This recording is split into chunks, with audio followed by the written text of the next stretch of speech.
Mark 5. They went across the lake to the region of the Gerasenes. When Jesus got out of the boat, a man with an impure spirit came from the tombs to meet him.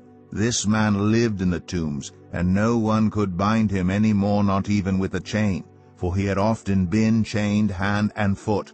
But he tore the chains apart and broke the irons on his feet. No one was strong enough to subdue him. Night and day among the tombs and in the hills he would cry out and cut himself with stones.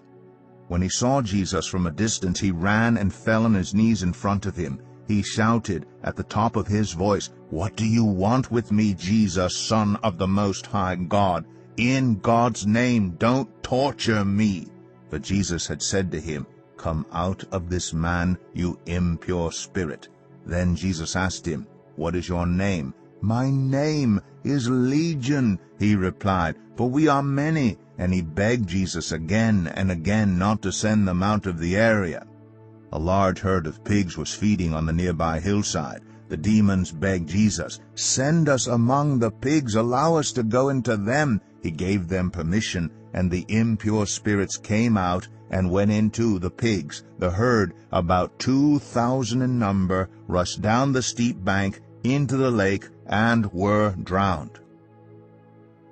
Those tending the pigs ran off and reported this in the town and countryside, and the people went out to see what had happened.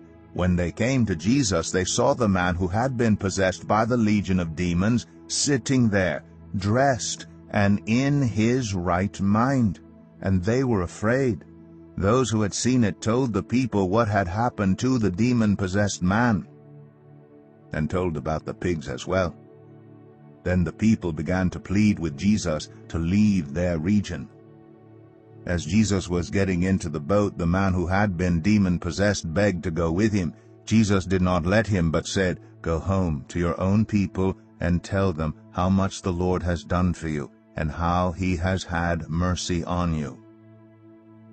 So the man went away and began to tell in the Decapolis how much Jesus had done for him, and all the people were amazed. When Jesus had again crossed over by boat to the other side of the lake, a large crowd gathered around him while he was by the lake. Then one of the synagogue leaders, named Jairus, came, and when he saw Jesus, he fell at his feet. He pleaded earnestly with him, "My little daughter is dying. Please come and put your hands on her, so that she will be healed and live." So Jesus went with him. A large crowd followed and pressed around him, and a woman was there who had been subject to bleeding for 12 years. She had suffered a great deal under the care of many doctors, and had spent all she had. Yet instead of getting better, she grew worse.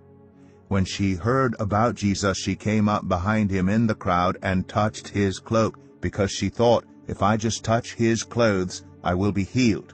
Immediately her bleeding stopped, and she felt in her body that she was freed from her suffering.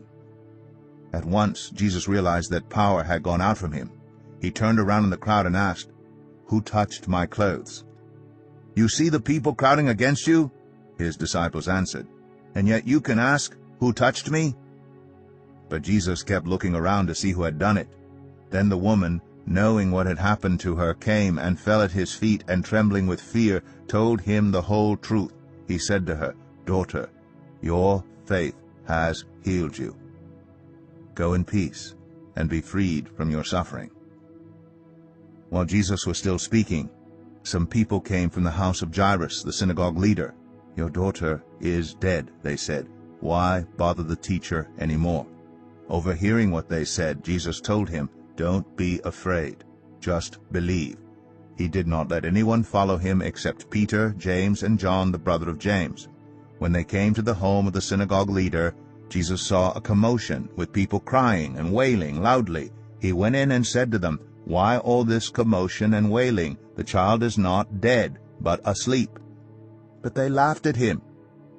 After he put them all out, he took the child's father and mother and the disciples who were with him and went in where the child was.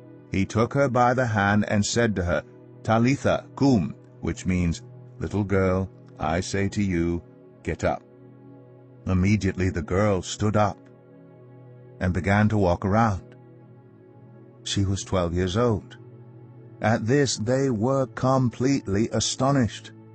He gave strict orders not to let anyone know about this, and told them to give her something to eat.